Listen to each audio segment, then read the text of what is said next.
Bismillahirrahmanirrahim. Assalamualaikum warahmatullahi wabarakatuh. Alhamdulillahirrabbilalamin. Salatu wassalamu ala asrafil anbiya'i wal mursalin Sayyidina wa maulana Muhammadin wa ala alihi wa sahbihi ajmain. Rabbi sahli sadri wa yassir li amri wahlul 'uqdatam min lisani yafqahu qawli. Alhamdulillah. Sebelum itu, perkenalkan, nama saya Mujibur Rahman dan satu teman saya lagi yaitu Deti Ayuni. Kami berdua di sini akan mempresentasikan hasil dari proposal penelitian kami yang berjudul Pengaruh Prestasi Belajar Akidah Akhlak terhadap Kecerdasan Spiritual Peserta Didik kelas 8 di MTS Al-Mustaqim, Kecamatan Sungai Raya, Kabupaten Kuburaya. Dan di sini kami diampu oleh dosen Ibu Andina Nurul Wahida, MPD. Oke, selanjutnya di pendahuluan.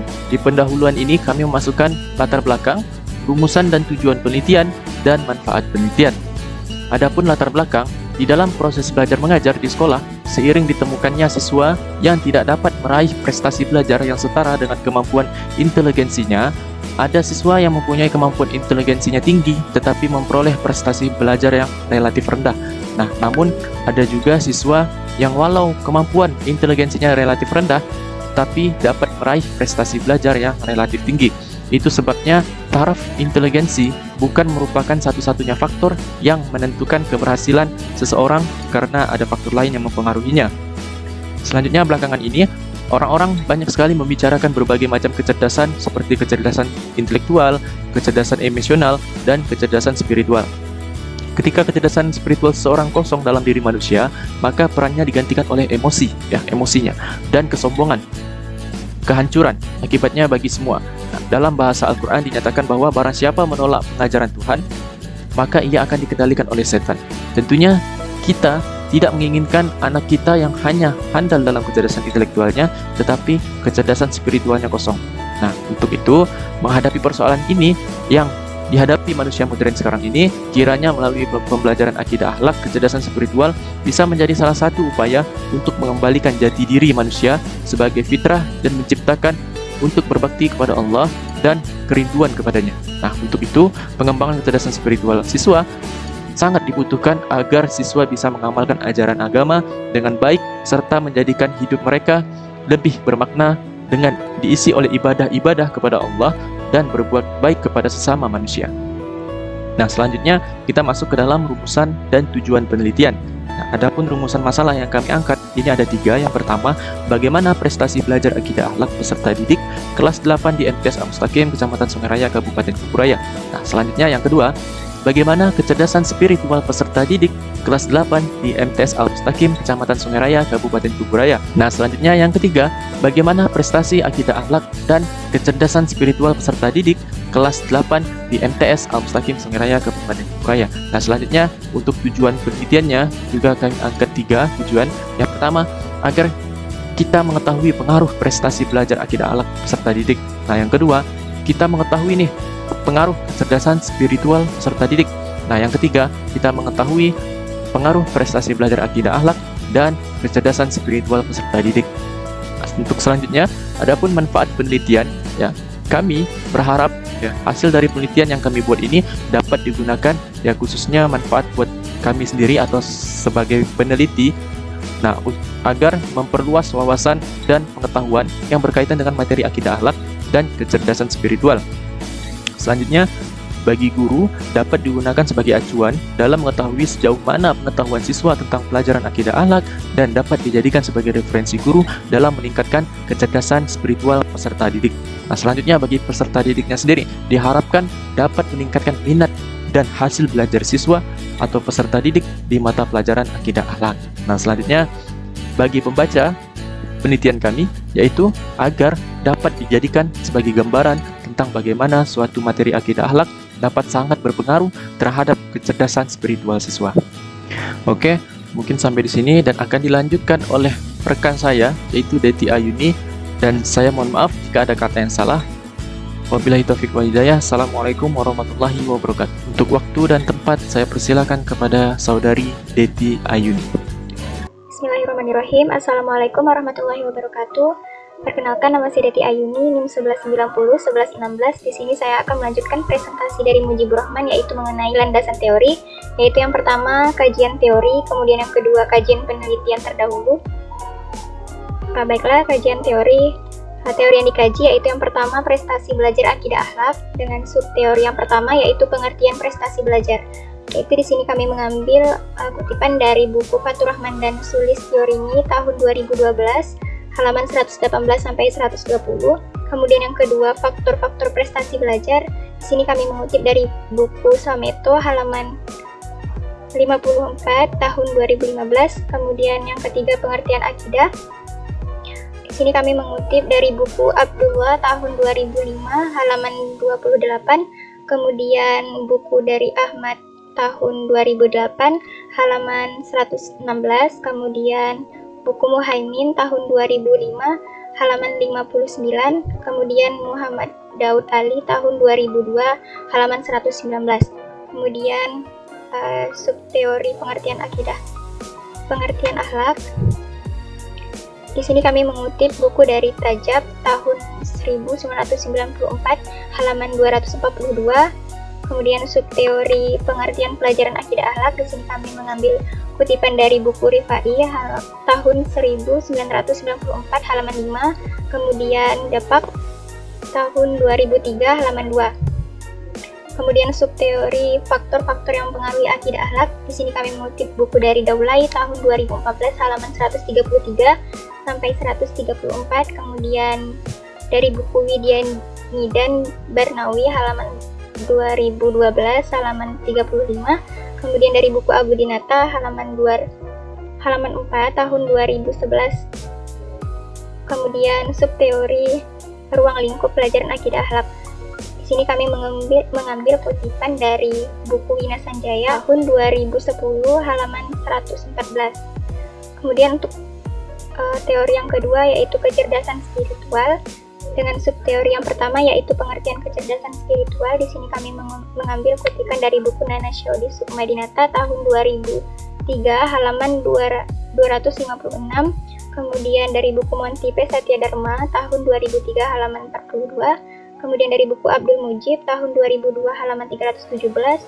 Kemudian buku dari Wahyu Nafis tahun 2006 halaman 318. Kemudian dari buku J.P. Kaplan tahun 1999 halaman 253. Buku dari Desmita tahun 2010 halaman 264. Kemudian dari buku Ari Ginanjar Agustian tahun 2000 halaman 57.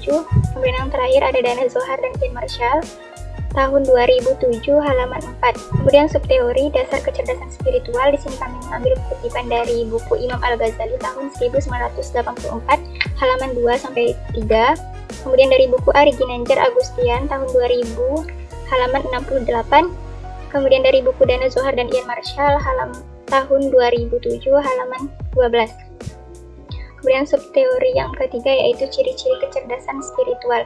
Di sini kami mengambil kutipan dari buku Montipe Satya Dharma tahun 2003 halaman 46. Kemudian dari buku Suharsono tahun 2004 halaman 227. Kemudian dari buku Sudirman Teba tahun 2004 halaman 20.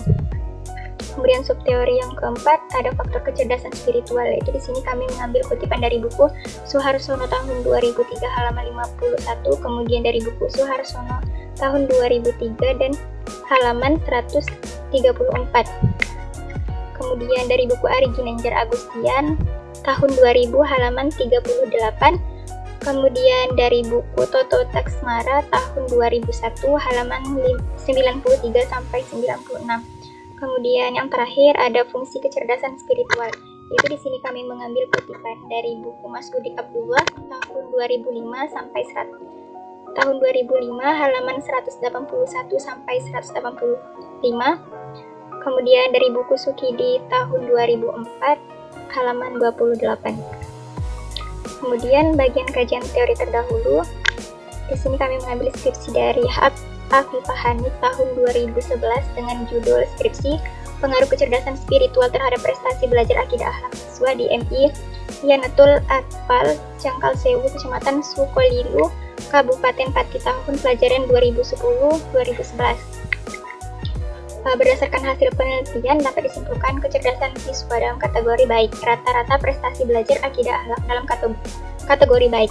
Kemudian terdapat korelasi positif antara kedua variabel yakni kecerdasan spiritual dan prestasi belajar akidah akhlak siswa di MI Yanatul Atfal Cengkal Sewu Kecamatan Sukolilu Kabupaten Kati. Kemudian yang kedua skripsi dari Sirojul Munir tahun 2011 dengan judul skripsi korelasi antar prestasi belajar akidah akhlak dan kecerdasan spiritual siswa kelas 11 Madrasah Aliyah Negeri Rembang.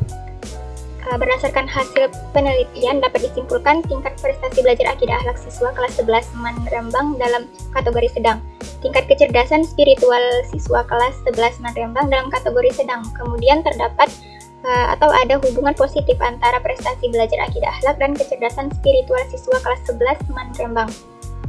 Kemudian untuk metode penelitian, yaitu yang pertama ada pendekatan dan jenis penelitian, kemudian yang kedua tempat dan waktu penelitian, kemudian yang ketiga populasi dan sampel penelitian, kemudian yang keempat teknik dan instrumen pengumpulan data, kemudian yang terakhir ada teknik analisis data. Nah, untuk pendekatan jenis penelitian, yaitu yang pertama pendekatan penelitian. Nah, penelitian ini menggunakan penelitian kuantitatif. Penelitian kuantitatif adalah penelitian yang pada dasarnya menggunakan pendekatan deduktif. Induktif artinya pendekatan yang berangkat dari suatu kerangka teori, gagasan para ahli, maupun pemahaman peneliti berdasarkan pengalamannya. Nah, kemudian dikembangkan menjadi permasalahan beserta pemecahan yang diajukan untuk memperoleh pembenaran dalam bentuk dukungan dan empiris di lapangan. Kemudian untuk jenis penelitiannya, jenis penelitian ini termasuk dalam jenis penelitian eksperimen. Nah, penelitian eksperimen dilakukan untuk mengetahui efektivitas hasil kerja atau produk yang dieksperimenkan dibanding dengan hasil kerja atau produk lain yang sudah ada. Kemudian untuk tempat dan waktu penelitian sesuai dengan judul penelitian kami, yaitu maka yang menjadi lokasi ini adalah di Madrasah Sanawiyah Al-Mustaqim Kecamatan Sungai Raya, Kabupaten Kubu Raya. Lokasi penelitian ini termasuk daerah perkotaan yang terjangkau dan strategis. Untuk waktu penelitian, di sini penelitian kami 8 kali pertemuan di MTS Al-Mustaqim. Kemudian populasi dan sampel penelitian. Yang pertama populasi. Nah, dalam penelitian ini populasinya adalah seluruh siswa-siswi kelas 8 MTS Al-Mustaqim Sungai Raya yang berjumlah 128 anak. Hal ini didasarkan pada dasarnya siswa-siswi kelas 8 telah diajarkan serta mempelajari mata pelajaran akidah akhlak dan materi iman kepada kitab akhlak terpuji kepada diri sendiri dan akhlak terpuji kepada sesama yang sangat berpengaruh terhadap kecerdasan spiritual. Kemudian sampel. Nah, dalam penelitian ini yang dapat dijadikan sampel penelitian adalah kelas 8 yang berjumlah 128 siswa. Nah, maka sampel yang dapat diambil adalah 25%-nya yang berjumlah 32. Teknik yang digunakan dalam penelitian ini yaitu metode sampel random sampling. Sampel random sampling adalah teknik sampling yang memberikan peluang secara acak tanpa memperhatikan strata yang ada dalam populasi tersebut. Kemudian teknik pengumpulan data, yaitu yang pertama angket. Angket adalah daftar pertanyaan yang disusun sedemikian rupa, terstruktur dan terencana, dipakai untuk mengumpulkan data kuantitatif yang digali dari responden. Kemudian yang kedua, dokumentasi. Nah, penulis menggunakan metode ini untuk memperoleh data tentang, yaitu yang pertama profil MTS Al-Mustaqim, kemudian yang kedua data jumlah guru dan karyawan, kemudian yang ketiga jumlah seluruh siswa, kemudian yang keempat jenis sarana dan prasarana yang ada. Kemudian instrumen pengumpulan data. Instrumen pengumpulan data menurut Sumardi dalam bukunya tahun 2008 halaman 52 adalah alat yang digunakan untuk merekam pada umumnya secara kuantitatif keadaan dan aktivitas atribut-atribut psikologis. Nah, instrumen dalam penelitian ini yaitu dengan menggunakan angket prestasi belajar akidah akhlak dan angket kecerdasan spiritual. Kemudian yang terakhir ada teknik analisis data, yaitu yang pertama uji prasyarat, yaitu mencakup uji normalitas, yaitu uji normalitas data dimaksudkan untuk memperlihatkan bahwa data sampel berasal dari populasi yang berdistribusi normal. Kemudian uji homogenitas. Uji homogenitas variansi sangat diperlukan sebelum kita membandingkan dua kelompok atau lebih agar perbedaan yang ada bukan disebabkan oleh adanya perbedaan data dasar. Kemudian yang kedua, korelasi produk momen. Dalam menganalisis data penelitian ini, penulis menggunakan analisis statistik dengan menggunakan rumus produk momen. Korelasi produk momen seperti di bawah ini. Mungkin hanya itu yang dapat saya presentasikan, kurang lebihnya mohon maaf. Terima kasih. Wassalamualaikum warahmatullahi wabarakatuh.